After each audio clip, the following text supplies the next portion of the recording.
Ya no somos huesos, somos algoritmos, no somos músculos ni nada. Y somos tan previsibles, ¿no?, dentro de ese algoritmo que...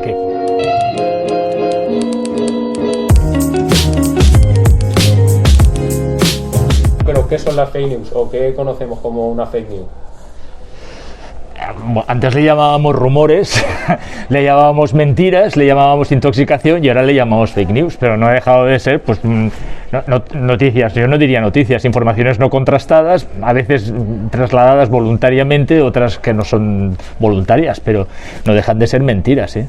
Y lo que tú dices, ¿cómo has ido evolucionando? Porque es lo que tú dices, antes la llamábamos mentiras o un rumor que te llegaba, tú lo difundías, y ¿cómo ha sido esta evolución? ¿Cómo ha ido evolucionando? Hombre, desde el punto de vista técnico ahora es mucho más sencillo trasladar ese rumor. Antes el rumor se podía trasladar boca a boca y tenía sus limitaciones físicas, y a veces también se trasladaba, si quieres, desde un punto de vista técnico utilizando unos medios, pero medios muy personales. Ahora ese rumor o esa mentira tiene, pues, muchísimas más oportunidades, es decir, es una velocidad vertiginosa la que se puede transmitir y también a muchísima gente, ¿no? Entonces eso lo convertimos en fake news. Yo es que le quitaría el news, o sea, pues claro, no, porque eso sí que nos lleva a confusión, es otra fake, es fake sobre fake. Pero vamos, yo creo que el cambio cualitativo y cuantitativo ha sido la posibilidad técnica de transmisión. ¿Y qué hay? ¿Quién hay? No. Siempre hay una finalidad detrás de la fake news. O sea, ¿qué mueve a quien lanza una fake news? En su inicio yo creo que sí. En su inicio sí, porque más allá de los memes y más allá de desinformaciones, pero que no sería, no sé, bueno, ya sabes que hay diferentes tipos, ¿no? Estaríamos hablando de misinformation en este caso y desinformación, ¿no? En su inicio sí, otra cosa es la inconsciencia del que repite, ¿no? De la persona que transmite o retransmite esto, ¿no? Pero en su inicio sí, pues hay desde voluntades políticas, económicas, desestabilizadoras, siempre hay una razón y hay un motivo espurio y que lógicamente responde a unos intereses personales. Sí, es cuando te inventas un rumor igual. Dices, eso siempre tiene una motivación política, no siempre, puede tener una motivación económica, claro, pero siempre estamos hablando del ámbito de la propaganda, entonces estamos hablando del ámbito del poder, siempre tiene una relación con el poder. Y por ejemplo, podemos, como te has dicho, culpar a quien sin saberlo vuelve a difundir esa información falsa. Yo no lo culpabilizaría, pero sí le haría en gran parte responsable de lo que está ocurriendo, porque si nosotros tuviéramos la capacidad de poner un dique, ¿no?, a la transmisión de esas noticias y no retuitear o no reenviar el mensaje, tener una postura más crítica, es decir, una ciudadanía un poquito más activa, las consecuencias serían mucho menores, serían mucho más limitadas. Yo creo que sí. Ahora, el responsable máximo es quien lo lanza en un primer momento para intoxicar, pero sí, nosotros tendríamos que ser ciudadanos más vigilantes con esto. Yo no digo que los ciudadanos estemos verificando las informaciones continuamente, pero sí que nos hagamos preguntas sobre la información que nos llega. Claro, y es que entramos en un debate, digamos, nosotros también como de alfabetización digital. Sí. Falta un poco de... Porque, por ejemplo, a mi madre igual le llega algo y obviamente ella no tiene unos mecanismos, pero ni en mente, ¿sabes? Sí. Para poder verificar. Entonces, ¿cómo podríamos hacer para que haya una ciudadanía más activa? Es una pregunta muy interesante. Nuestra relación, la relación de la ciudadanía, al menos en los países latinos, con los medios de comunicación siempre han sido un poco complicada. Introdujimos en las escuelas algunas materias relacionadas con lectura de prensa, etcétera, etcétera. Pero claro que hay que alfabetizar, ¿no? Y hay que alfabetizar, sobre todo para saber qué es un medio de comunicación o qué son los diferentes medios, me da igual que sean redes sociales, y cómo nosotros podemos utilizarlos. Y lo tenemos que hacer, yo creo que de dos maneras, ¿no? Había un libro hace unos años que se llamaba Manual de Autodefensa Comunicativa. Bueno, vamos a autodefendernos también de los intereses, no solo de los medios, sino de otros personajes o de otras élites que pueden funcionar por las redes sociales, pero también enseñarnos enseñarnos a nosotros mismos a utilizarlos. Y yo creo que eso podría ser o sea, no es educación para la ciudadanía, ¿no? Es una enseñanza básica que se puede introducir en los colegios, porque ya, ¿y por qué digo en los colegios? Porque si los móviles empiezan a utilizar a los 8 años, desgraciadamente digo yo, pero pues tendremos que empezar a enseñar a los críos cómo utilizar ese móvil, más allá de si me meto en una página impertinente o no, sino a manejar la información. Es que nosotros en estos momentos como ciudadanos es que estamos trasladando información, entonces eso conlleva una responsabilidad, claro. ¿Y qué influye a la hora de creernos un bulo? ¿El canal por el que nos llega? ¿La ideología? Lo que más está influyendo desde el punto de vista psicológico es que ese bulo que llegue esté de acuerdo con tu ideología y con tu postura frente a las cosas. Eso es relativamente sencillo, porque ahora nosotros ya somos logaritmos andantes, es decir, ya somos entonces relativamente sencillo saber más o menos por dónde vas a partir de las búsquedas, de toda la información, de todo lo que dejas, el rastro que dejas de tu actuación en internet, y entonces claro, se puede seleccionar esas noticias, y es más fácil que tú creas una noticia que responda a tus intereses que no. Sabéis que además la polarización de la sociedad, entonces, casi estamos hablando de una especie de burbujas, ¿no? Entonces, es las famosas burbujas de las audiencias que posibilitan que sí, que nosotros seamos menos críticos o más acríticos con noticias que en teoría están de acuerdo con nuestras posturas. Acordaos de la famosa teoría de Clapper, ¿no? Los medios de comunicación tienden más a reforzar nuestras opiniones que a cambiarlas, que a modificarlas. Pues aquello que refuerza nuestra postura, nuestra opinión, somos mucho menos críticos que aquello que no nos gusta, ¿no? Y que nos molesta. Y en cuanto al componente de verosimilitud, porque estuvimos como también leyendo, y claro, los bulos que son verosímiles se expanden mucho más. Sí. Leímos uno que era: Greta Thunberg va a comprar, no sé si va a comprar con un coche de gasolina. Sí. Obviamente ese bulo es mucho más verosímil que uno de, no sé, una locura mucho más, que no tiene un punto de... Bueno, exacto, se traslada a todo, ¿eh? Y acordaos también de lo que decía Goebbels cuando hablaba de las reglas de la propaganda, que decía, cuidado, las noticias no tienen por qué ser verdad, tienen que ser veraces, o sea, tienen que ser creíbles. Solo la credibilidad permitirá identificar esas noticias. Si nos fijamos en los bulos siempre tienen algo que lo relacionan con la realidad. Bueno, una invasión extraterrestre, cuidado, lo podríamos lanzar, o sea, pero efectivamente, si queremos que sea efectivo, ese 10% de verdad que lo hace muy creíble lo convierte en pues eso, en una lanzadera, ¿no? Para que la gente la pueda lanzar y transmitir. Si no, es más complicado, y por eso decíamos antes, es interesado. Es decir, tú cuando fabricas un bulo lo estás fabricando correctamente. Estás dando ese 10, 15%, 20% de verdad frente a un 80% de mentira, que es realmente la que es dañina y responde a los intereses.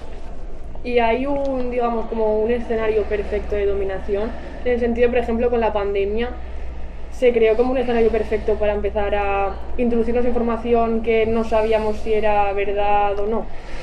El escenario perfecto, sí, es los momentos de gran crisis. Entonces, en los momentos de gran crisis donde ¿sabes qué pasa? Donde el ciudadano necesita información. Necesita información y psicológicamente la necesita para poder operar, pero psicológicamente necesita información que lo tranquilice, que le ayude a entender qué es lo que está sucediendo, ¿no? Entonces, por eso se busca desestabilizar.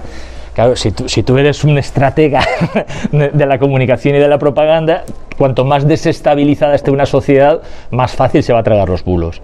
Entonces, o viene una pandemia, o viene una crisis económica, que ahora está la cosa como está, o bien, imaginaos, y en el Brexit, porque había una crisis política. Entonces, allá donde hay crisis, es mucho más fácil introducir noticias que puedan resultar mentirosas, pero que también se propaguen con una cierta rapidez. Y en cuanto al ecosistema, también el ecosistema digital está potenciando, digamos, pues lo que hemos dicho antes, fake news, bulos, rumores, porque lo que tú dices antes, digamos que el boca a boca tiene al final un tope, tiene un máximo. El entorno digital parece que no tiene límites. El entorno digital tiene los límites de la humanidad, ¿no? de la globalización. Sí, el ecosistema lo está posibilitando, pero yo tampoco, yo cargaría efectivamente, es que claro, aquí hay una confusión, porque dicen, no, es que es un espacio público. Bueno, es un espacio público de privacidad, ¿no? Entonces sí que hay una cierta responsabilidad también de los dueños, de las empresas dueñas de este espacio, de poder confirmar, y en algunos casos lo están haciendo, ¿no? Y de poder verificar ciertas cosas, a lo mejor no por mensajería móvil, ¿no? Dices, WhatsApp tiene que, pues a mí no me gustaría que WhatsApp pudiera verificar lo que yo estoy diciendo, porque eso significaría que sabe lo que estoy diciendo, ¿no? Y eso representaría que no hay una intimidad. Las redes sociales al uso, pues Twitter y todo, sí que podrían al menos mensajes que se están reenviando, que se están retuiteando, que aquello tiene una importancia poder hacerlo, pero multiplica. Pero bueno, es la calle, ¿eh? O sea, es que no deja de ser la calle elevada a un exponente brutal. En la calle lo mismo que nos lanzamos, oye, te has enterado de no sé cuántos, pues aquí estás enterado de no sé cuántos, pero en una inmediatez y a un gran número de personas. No deja de reproducir ese espacio público. Pero sí, por supuesto. Claro, pero ahí también entra, digamos, como el algoritmo, porque la persona, lo que hemos dicho antes, como que potencia el mensaje, que el algoritmo sabe que le puede llegar de forma directa y... Ya no somos huesos, somos algoritmos, no somos músculos ni nada. Y somos tan previsibles, ¿no?, dentro de ese algoritmo que por supuesto que sí, por supuesto que sí.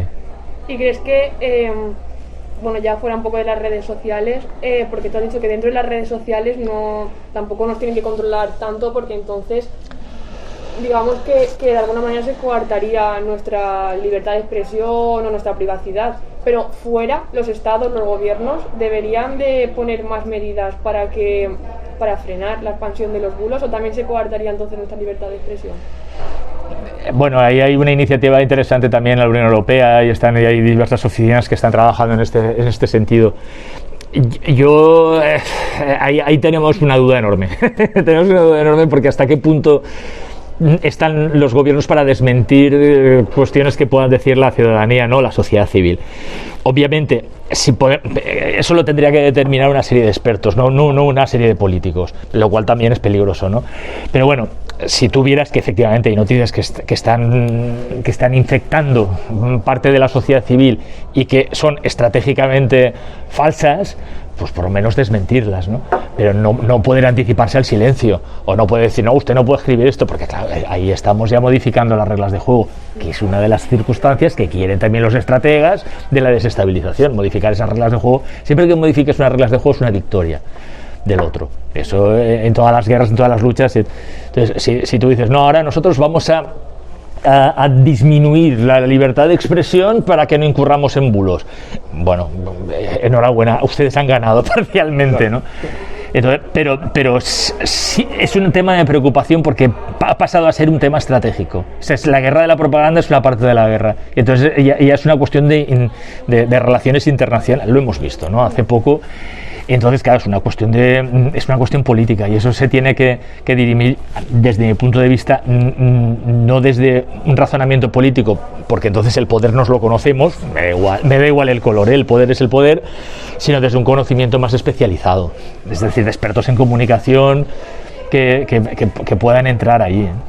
Y digamos, ¿qué papel podemos otorgarle a las redes sociales como mero contenedor de información donde cada uno, digamos, va y coge, o como medio de comunicación con una ética, con unas normas, digamos, ciñéndose ya a un papel de periodista, entre comillas?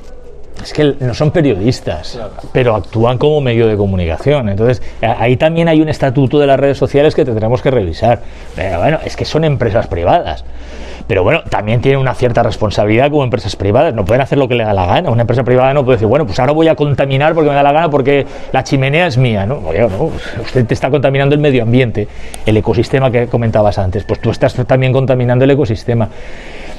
Es complicado, es muy complicado, pero efectivamente ellos tienen que tener una responsabilidad ética, y eso ellos mismos dicen, claro, yo es que no hago nada, yo dejo actuar, pero sí que hace, porque en algunos lugares usted no permite, por ejemplo, que ciertas personas puedan intervenir en sus redes, ¿no? Y no es que la escapen los gobiernos, es que la escapen ustedes. Entonces, bueno, si usted puede hacer eso, ¿es su papel el de verificar? A lo mejor su papel no, pero sí que es su papel rodearse o contratar a un equipo de verificación que al menos, como os decía antes, que salga un rumor parcial, pues, claro, pero aquellos que sí que pueden ser cuantitativamente muy consumidos y además que hay una estrategia detrás, eso sí que se pueden eliminar, o al menos poner, oye, esto es falso.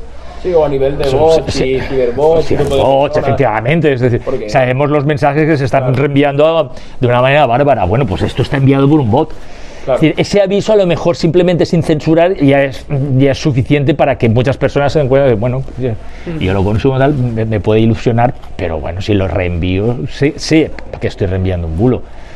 Yo creo que hay una actividad pendiente por parte de las grandes empresas de redes sociales, porque se han convertido en los grandes protagonistas del cotarro. Entonces, claro, los grandes protagonistas del cotarro necesitan tener responsabilidad. Estuvimos viendo informes y la evolución es que no sé si era 6 de cada 10 personas de menos de 45 años ya solo se informan en redes sociales. Sí, aunque sea en medios de comunicación, pero dentro de las redes sociales. Sí, pero tú, claro, muchas veces ni pinchas el enlace, muchas veces te quedas con el titular que te llega de una información falsa y ya está. Claro, por ejemplo, y efectivamente. Que hizo que quieres, antes de retuitear, quieres leer, entrar a leer.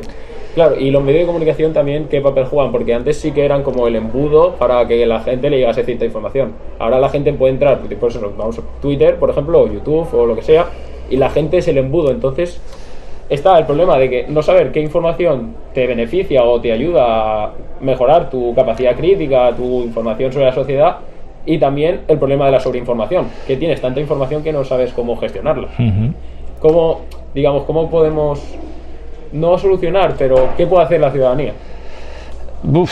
La ciudadanía. Claro. Pues yo creo que volvemos otra vez a lo mismo. La ciudadanía necesita aprender, y te digo aprender de verdad, a utilizar medios y a utilizar redes sociales. Yo no soy quien para decir. Yo sé lo que hago. Sí. No puedo decir que consuman menos información. Es necesario que se pase 4 horas. Oye, me hago lo que me da la gana, ¿no? Yo no creo que sea necesario consumir tanta información. Yo no creo que sea necesario estar pegado a la pantalla pasando tanta, yo qué sé, tanto tiempo, tantas horas. Quizá también por formación profesional siempre hemos visto que no estás diciendo que no consumamos medios. Sí que lo consumamos, pero de manera crítica. Pero eso es muy complicado, yo lo sé, es decir, no, yo hago lo que me da la gana, pues muy bien. Es un tema muy complicado, porque además, efectivamente, las redes sociales han suplantado a los medios de comunicación. Los medios de comunicación sí que tenían un papel, pero en los medios de comunicación, en cierto modo, y con todo mi cariño, y además son amigos y forman parte del gremio, se han ganado un cierto descrédito también. Entonces hay una pérdida de confianza. Están en otras historias, están en historias de la cuenta corriente y la cuenta de resultados, no tanto porque además lo necesitan y porque el director le están pidiendo esa cuenta de resultados, a lo mejor no tanto en hacer una información mucho más de calidad, y entonces la gente finalmente se busca lo que quiere. Y se lo busca, pues eso, consumiendo de manera crítica y compulsiva, como es la sociedad de ahora. Y como me da igual tener un MP3, un MP4 con 50.000 canciones, ya me explicarás para qué, que consumir no sé cuántas miles de noticias al día porque le estoy dando al rosco ¿no? O sea, entonces, pero es las maneras. Por eso os decía, yo la única manera que veo es ni una campaña ni nada, es una educación. Bueno, relaciónate como te dé la gana, pero que sepas lo que pasa. Claro, y que muchas veces también, digamos, que al final estás 4 horas leyendo y acabas y dices... No sé nada. No sé nada. Es que normalmente, claro, cuando haces algo compulsivamente no queda. Es lo mismo que... No, estoy leyendo, pero estoy escuchando música y estoy en no sé cuántos, ¿no? La multitarea. Yo sé, es que soy multitask. No, será multitask, pero del resultado no queda nada, ¿no? Y efectivamente del consumo compulsivo no te queda nada. Bueno, te puede quedar algo que dice, esto me interesa y lo repito. ¿Fallamos en cómo nos informamos?